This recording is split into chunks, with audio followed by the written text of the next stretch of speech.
happens with the Trump administration, but the school board is not powerless around testing. So I'd like, if you'd like to respond. Yes. Essentially, your opponent accused you of being a Trojan horse for charter schools. So, but wait, just it's okay. Can we start? Can we start with like and if you want to start there, Absolutely. but answer like what you think are the differences between you and your opponent. Absolutely. So, so I think one of the largest differences is the perspective in which we're entering into some of these decisions. And so for me, as an educator, someone who's taught children and who is responsible for thinking about what was going to happen to them from the first day that they walked in my door until the day that they were promoted and progressed onto the next grade level, assessment is incredibly critical for that. And I grew up in an environment where standards and standardized testing were a part of business as usual. I started in New York City public schools. We had state testing in 2001, and it was a part of me understanding if my students were going to be ready to transition on to the next grade level. And so for me, I've always been invested in standardized assessment because I think that it provides teachers who are with their children and the teachers who are with children after that a perspective on what has happened in that How for long the kids. did you stay in New York? I was there for 2 years. Well, I was there for 3 total, but now It was early I don't in the think testing regime of New York City. I don't think that testing is perfect, and so that is something else that I will name. But what I will say is we continue to see a persistent gap between students who test. Everyone's taking the same test. And we change the test and we change the test and we continue to see some students performing better than others. Now, in the environments that I worked in, I will say in terms of what I've been doing for the last 16 years, I've been trying to figure out ways for kids to learn more faster. And I've been trying to figure out ways for kids to catch up in their learning when they didn't receive access in their early grades. So I've always been a middle school educator. And so to me, when we say we have a commitment to equity, but we say we don't want to test kids, I think we really have to question, well, what does equity mean then? Because I've worked for Dr. David Connolly, who studied college readiness, and he did an audit of several universities across the country, and he assessed what professors expect out of children when they get to college. And the reality is there are a set of expectations that professors expect, and if we're sending our kids off to college, then our school system needs to feed our kids into college to succeed. I graduated from Grant High School and I had to take a remedial writing class. I was in honors classes. I actually had a 4.0, and I still had to take remedial writing when I got to college because there was no standard assessment in '97 that was measuring whether or not I was ready to go on and be successful. So while I took the SAT, that was it. And so I just want to name kind of where I'm coming from with that particular issue and why I stand behind standardized assessment. But I will also name that SBAC has a lot of challenges and problems because what I said earlier about what's critical, you have to be able to use the data as a teacher. The data's coming back too late. It's not useful. It's also not useful for parents to see what's happening for their children. And so I think that there's a lot of work that we actually need to do to improve SBAC. But I don't think that just opting out is a solution and it's going to fix our assessment system. And what worries me about formative assessment as the only tool is it's impossible to standardize formative assessment across the school system. So we will continue to have perpetual gaps between our schools like Roosevelt and Lincoln if we just are using formative assessment to measure learning. Because it's a teacher-created assessment and teachers will still continue to assess kids on some things here and not assess other kids in these other topics in this other school. Sorry, I'm like losing my words a little bit because I'm a little fired up about this because to me this is central to why I got into education in the first place. It is not acceptable for us to move kids on into grade levels and them not be ready to succeed in those classes. And we have to do something about that, and I'm committed to finding a solution for that. Now, is assessment the solution? It's part of it. But the other thing that Rita and I disagree on is Measure 98. I actually believe it's critical that we put money into how we support dropout prevention, because the reality is all of our kids are not getting to high school with everything that they need. And if they were, we wouldn't have such a high dropout rate. And so I believe we also need to ensure that we're funding and supporting both dropout prevention and ensuring that we have CTE programming for our kids who maybe aren't college bound. Because all kids, 100% of our kids need to graduate, and 100% of them need to move on to college and careers and ready to attain in that space. I think the third thing that Rita and I don't agree on is just an overall perception about what's happening in the district. So I think the low opinion of the school district is one of the biggest problems we have in Portland right now. And it's putting us in a So position. we should have a high opinion of it? It's putting us in a position where, because we continue to create controversy, or we continue, and I'm not saying create, but because we continue to discuss the controversy, we're actually not looking at the assets and how to develop what's working in Portland. And we cannot fix the system by just tearing things apart. We actually have to build on what's working. And right now, I think there's not a strong view on that. I think right now, we don't know what our best schools are doing. I've seen like one report about Jefferson High School's graduation rate going up because of the middle college in partnership with SEI. Why aren't we talking more about how to improve those kind of programs in our school system to increase the success across PBS? Well, you have mentioned that. Do you think that's a model that can be replicated across the school system? I think we need to learn from it. Have you looked at that? What do you think could be replicated across the school system? Well, I don't know how I would look into it because I've only seen like one report on it. So, I mean, anyway, Portland is a strange place when it comes to education politics, right? So, at least for somebody who came from New York, and I suppose you probably have followed New York education politics a little bit, being with Teach for America.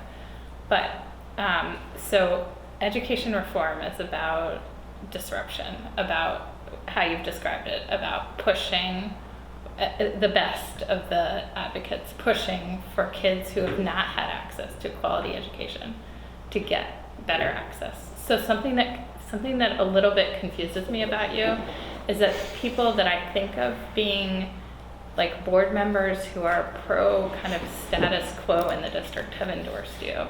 Can you explain that? Like, to what extent do you feel like the district needs a real disruption in how we're providing education? Or how should I read the endorsements from some of the former board members who definitely supported the former superintendent? So I think that I might have a different perspective than you about what has happened in Portland over the past 30 years. I think that we've had a lot of disruptors. I don't know that I have a view on the last 30 years. I've only been in Portland 3 years and covered the school district for in the present time. And so when I think about where we are, it's contextualized in the history of the city. It's contextualized in people like the Black United Front who advocated for change. It's contextualized in how our schools were closed in certain neighborhoods and disproportionately impacted. So when I think about disruptors, I think about people like Ronnie Herndon. I think about people like Joyce Harris. Those are the people who stand out to me as leaders in this community. Lakeitha Elliott. Those are the people who I've talked to who have given me a perspective on what it's going to take to push us into the future. And I think that while we are not in a great place, we're sure better off than we were when I was here, to be honest. And I say that because our high school graduation rates have improved.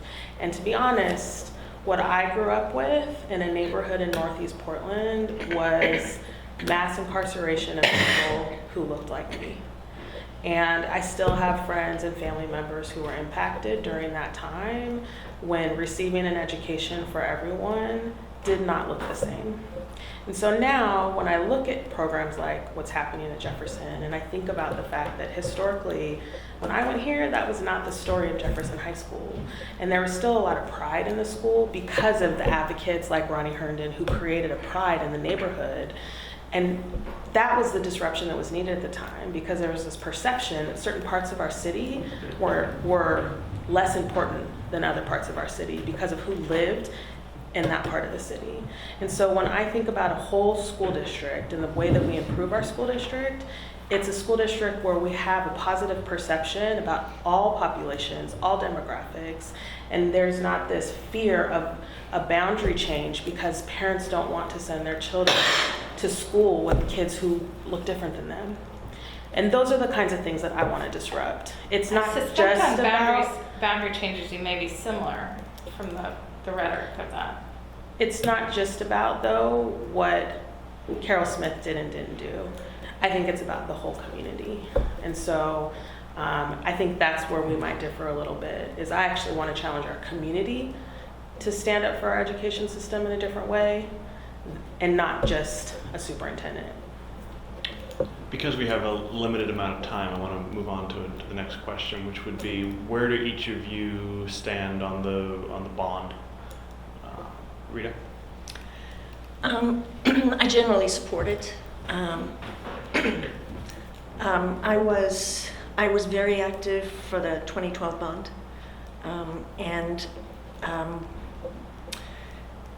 the 2012 bond was based on this 30-year plan, strategic plan, for fixing all of our schools over the course of 30 years through a series of bonds. And the plan was to have every 4 years a bond put in place. So I was expecting a bond to happen in 2016, and it didn't happen. So I'm disappointed with some aspects of the bond. It's not perfect, but generally speaking, I endorse it. I do think it's, I would have liked to see some more money spent on the health and safety issues. It's troubling to me that only half of the schools will have fire suppression systems in place.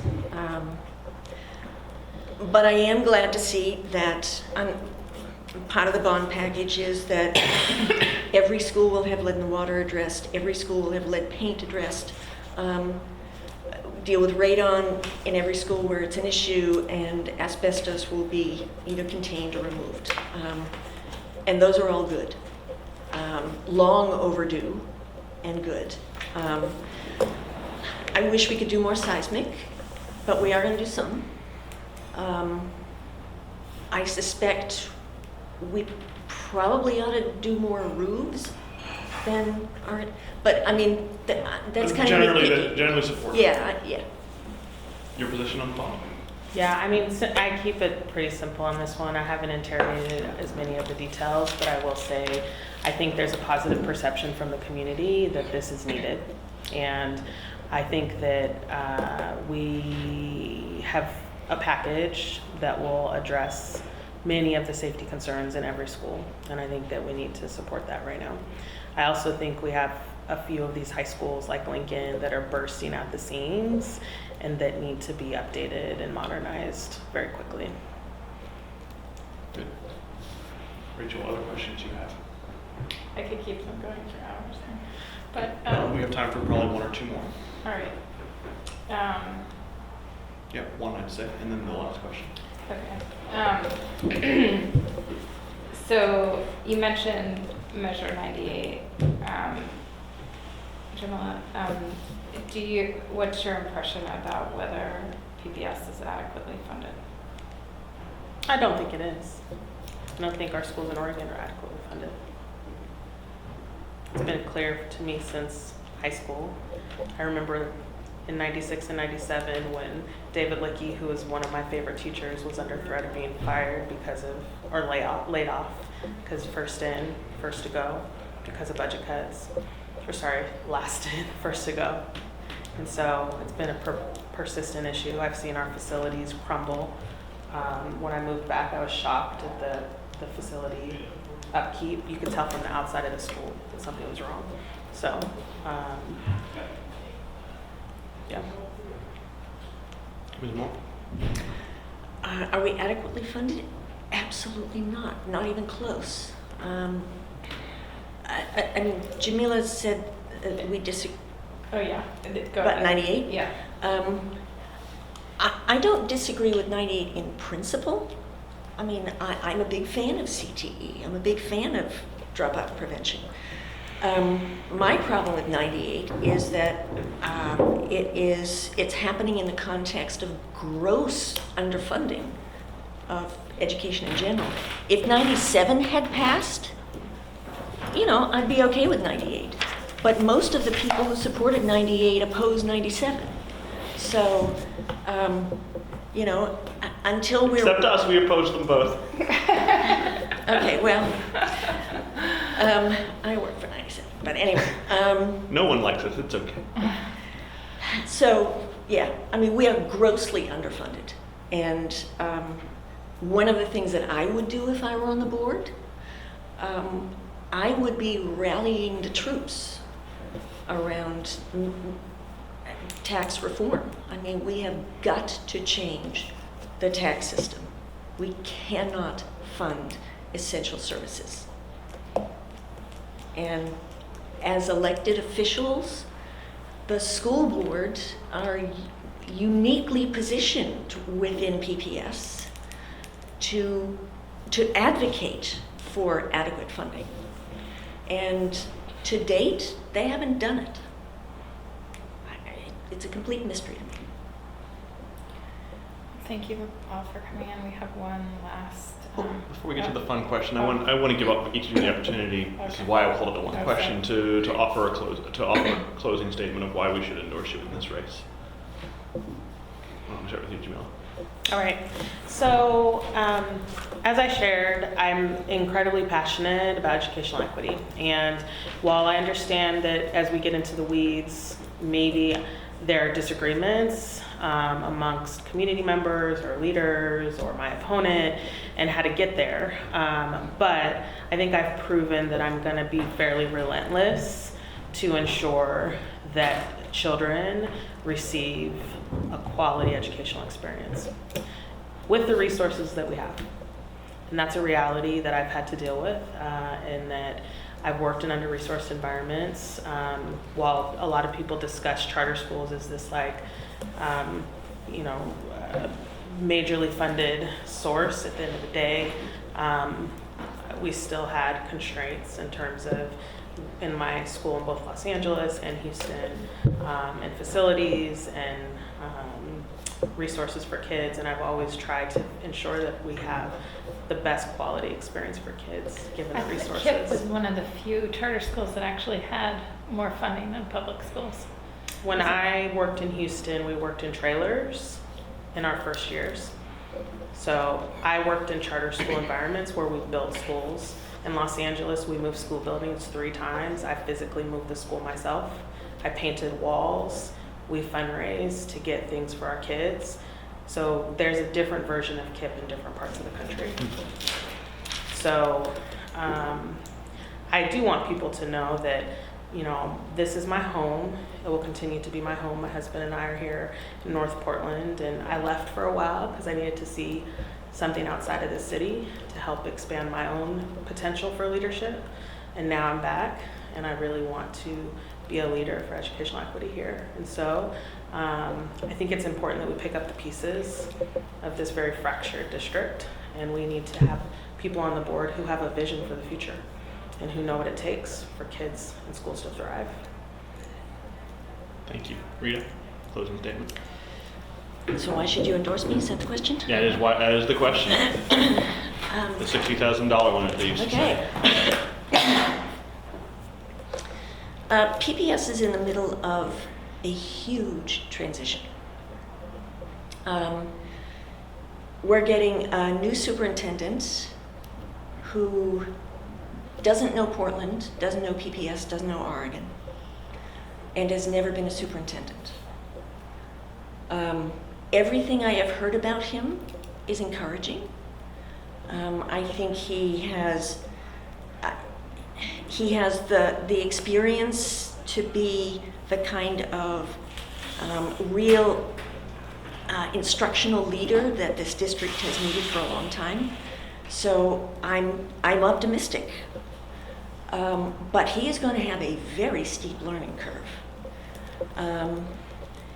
And he is walking into an ugly budget situation that I don't see getting better anytime soon.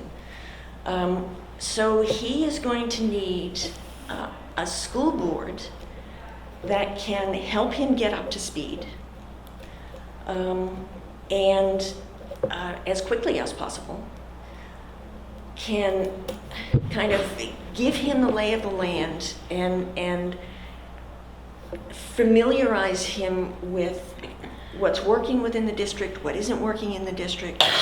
You know, where does this community want to go? Because the community, we have had, Lord knows we've had community processes in the last 10 years. And there are a lot of things that we know the Portland community wants. We just haven't been able to deliver it.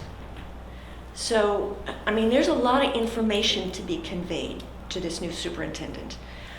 And I think it needs to, I think he needs a school board made up of people who actually know PPS. And, you know, I've been in the trenches for the last 15 years.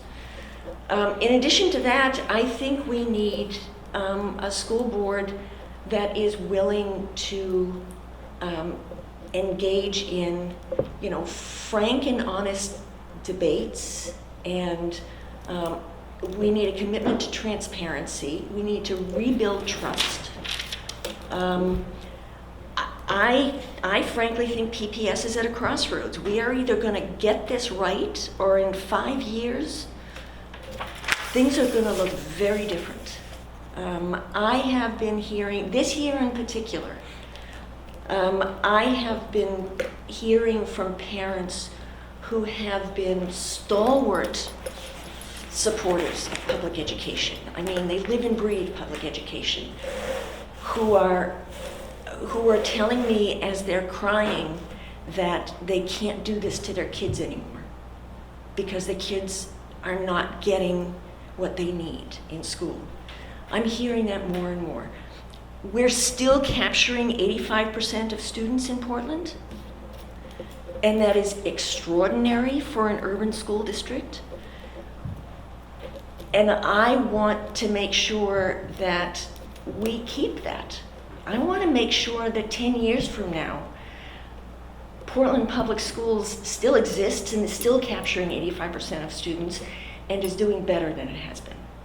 And you don't get there without some really hard work. And I'm willing to do the work.